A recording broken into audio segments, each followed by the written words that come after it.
Hello students. हम आ गए हैं आपके लिए क्वेश्चंस लेकर और हमने प्रोग्राम का नाम रखा है मिशन 2026 बोर्ड्स, जिसमें सब आप हमारे साथ होंगे। और सीबीएसई ने बड़े क्लियर कर दिया है कि डायरेक्ट क्वेश्चंस नहीं पूछे जाएंगे, ना के बराबर पूछे जाएंगे। हम लोगों को बनाना है क्या, कॉम्पिटेंसी बेस्ड क्वेश्चंस, इसका प्रैक्टिस अवेलेबल नहीं है। हम वही क्वेश्चंस करेंगे जो बहुत बार रिपीट हुए हैं और डायरेक्ट क्वेश्चन ना होकर कंसेप्ट बेस्ड है। सो पहला क्वेश्चन जो हम आज करेंगे वो बोर्ड पर आपको दिखाई पड़ रहा होगा। एक सर्कल दिया हुआ है जिसका रेडियस r दिया हुआ है, सेंट्रल एंगल थीटा बना रहा है। बाकी फिगर में आपको सब कुछ दिखाई पड़ रहा है। And what we have to do is prove that the perimeter of the stated figure is equal to r bracket में tan theta plus sec theta plus pi theta by 180 minus 1। Question देख के ही बहुत डरावना लग रहा है। Maximum students क्या करते हैं, इसी क्वेश्चन में 15-20 मिनट लगा देंगे कैसे करना है क्या करना है, और लास्ट में हो सकता है बने भी नहीं। हमें याद क्या रखना है कि हमें कंसेप्ट की बात करनी है। आपसे बहुत छोटा सा चीज पूछा गया है, perimeter of the shaded figure. अगर हम पेरीमीटर ऑफ शेडेड फिगर देखें तो यहाँ पर क्या क्या दिखाई पड़ रहा है। ये एक आर्क है, इसको अगर हम नाम दे दें तो एसी कहा सकता है। तो एसी का लेंथ हमको निकालना है, प्लस एक साइड ए बी दिखाई पड़ रहा है, उसका लेंथ निकालना है, और दूसरा बीसी। यही हो जाएगा हमारा पेरीमीटर। अब साइड्स हम निकालेंगे कैसे। आर्क निकालने के लिए हमें फॉर्मूला क्या दिया गया था, theta by 360 into 2 pi R. तो यहां से हम क्या कर लेंगे, 180 काट देंगे और यह आ जाएगा theta by 180 pi into R. तो पहला लेंथ हमने निकाल चुके हैं। दूसरा लेंथ क्या है हमारे पास, ए बी।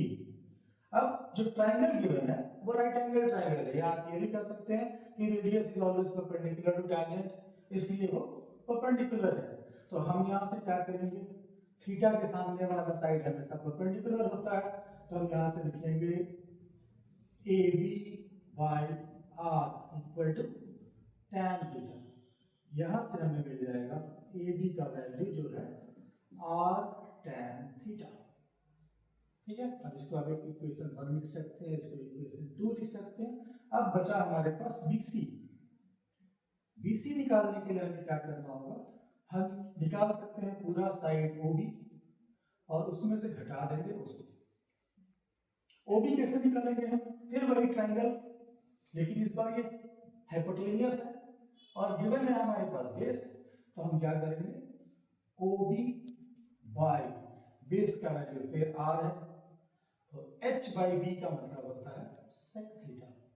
तो OB का वैल्यू आ गया r sec थीटा, इसलिए BC कितना हो जाएगा r sec theta minus OC। OC क्या है, OC हमारा अगेन रेडियस है, तो यहां से हम क्या लिखेंगे r sec थीटा माइनस 1। अब हम तीनों वैल्यूज निकाल चुके हैं पेरीमीटर के लिए। हम करेंगे क्या, पेरीमीटर इक्वल टू AC का वैल्यू कितना निकाला था हमने, theta by 180 into pi R. AB का वैल्यू हमने निकाला था R tan थीटा, और BC का वैल्यू निकाले थे R sec थीटा माइनस 1। अब R को सिर्फ कॉमन निकाल दीजिए और अरेंज करते चलिए। सबसे पहले tan थीटा बोला था, हमारे पास tan थीटा है, sec थीटा बोला था, हमारे पास sec थीटा भी है, फिर बोला था थीटा बाई 180 इंटू पाई, वो भी है, और फिर बोला था 1। ये है हमारा पेरीमीटर एज प्रूव्ड। तो बहुत बड़ा क्वेश्चन देखकर घबराने की जरूरत नहीं है।